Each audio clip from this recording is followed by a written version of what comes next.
minutes suffisent à faire une existence. Mais ce soir, 10 minutes ont suffi pour faire basculer les vies les plus atroces des manies. Dimanche soir, le paradis de Bondi Beach s'est transformé en un enfer à ciel ouvert. Une seule question: comment un père et son fils ont-ils pu convertir une fête de lumière en un bain de sang?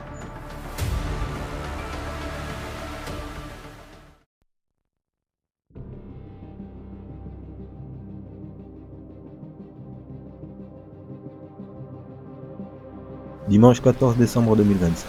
Nous sommes en fin d'après-midi à la plage de Bondi Beach, joyeux de Sydney. Le premier soir de Hanouka. Plusieurs centaines de personnes sont là. Il y a des rires, plein de vie, des bougies que l'on s'apprête à allumer, et des enfants qui courent sur le sable encore tiède. Mais, au milieu de cette foule qui célèbre la lumière, deux hommes, vêtus de noir de la tête aux pieds, s'avancent. L'un a 50 ans, le visage marqué par une étrange sérénité. L'autre en a 24, le regard fuyant, nerveux. Ce sont-là Sajid et Navid Akram, un père et son fils. Personne ne le sait encore, mais dans le coffre de leur véhicule garé à quelques mètres, reposent des fusils de chasse semi-automatiques, une réserve de munitions qui ne peut laisser présager que d'un carnage. 18h48.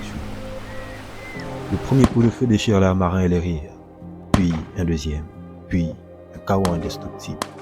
Dans une dizaine de minutes, c'est une pluie de plomb qui s'abat sur des familles en maillot de bain. Qui ne demandaient qu'une chose: profiter de ces moments de réjouissance. Dans un premier temps, ils croient que c'est des pétards. Puis, le sable commence à voler, les corps s'effondrent. Puis, Sajid et Navid avancent comme des automates. Ils ne visent pas des cibles au hasard, ils visent des communautés.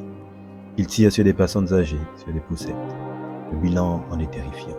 9 morts sur le coup, une 10e succombera plus tard à ses blessures. 16 blessés graves, parmi eux des survivants de la Shoah. Imaginez l'ironie tragique. Avoir survécu au camp de la mort pour finir sous les balles d'un nihilisme moderne sur une plage australienne. Mais le plus troublant arrive après, car le mystère est ailleurs. Sajid était un homme sans histoire, un père de famille intégré, licencié dans un club de tir depuis des années. Son casier judiciaire, me demanderez-vous, vierge, même pas une égratignure. Alors comment un père peut-il prendre la main de son propre fils pour l'emmener vers une mission suicide? Certaines sources révèlent qu'il revenait d'un séjour prolongé aux Philippines, dans les zones de non-droit de Mindanao.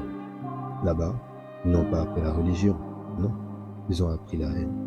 Ils ont remplacé leur sang par du venin idéologique. Dans leur voiture, la police retrouvera plus tard un drapeau noir et un manifeste griffonné à la main. Un texte parlant de nettoyage, de fin des temps et de vengeance. À cet instant-ci de l'enquête, les faits sont posés. Nous avons les visages, le trajet et le bilan macabre. Mais s'arrêter là, ce serait se contenter de l'écume, tout en oubliant l'océan. Car cet acte n'est pas un simple crime que l'on pourrait qualifier de terroriste, c'est le symptôme d'une pathologie universelle qui ronge notre société. Pour comprendre ce qui s'est réellement passé à Bondi Beach, il faut quitter le terrain de la police et entrer dans celui de l'âme humaine.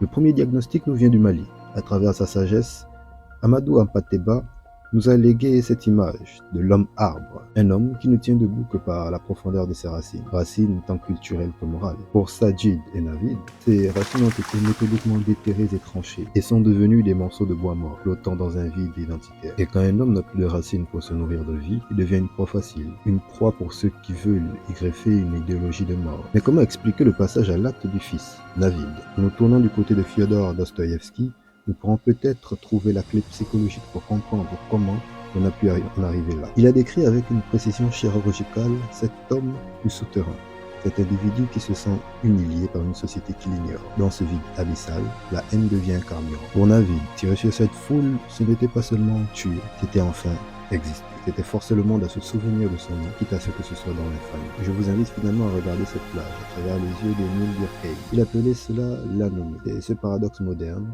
où l'on est entouré de 1000 personnes sur une plage de Sydney, mais où l'on est plus seul que dans un désert. Quand la société ne propose plus de règles, plus de conscience collective, l'individu se désagrège. La fusillade n'est alors que le craquement final d'un édifice social qui ne tenait plus que par habitude. Une habitude ne tenant qu'à un fil, aussi fragile que le grain de sable qui sépare une journée de vacances. Un carnage national. Alors, je vous invite à vous déchaîner sur le pouce bleu, à lâcher un commentaire et à vous abonner pour ne rater aucune prochaine vidéo.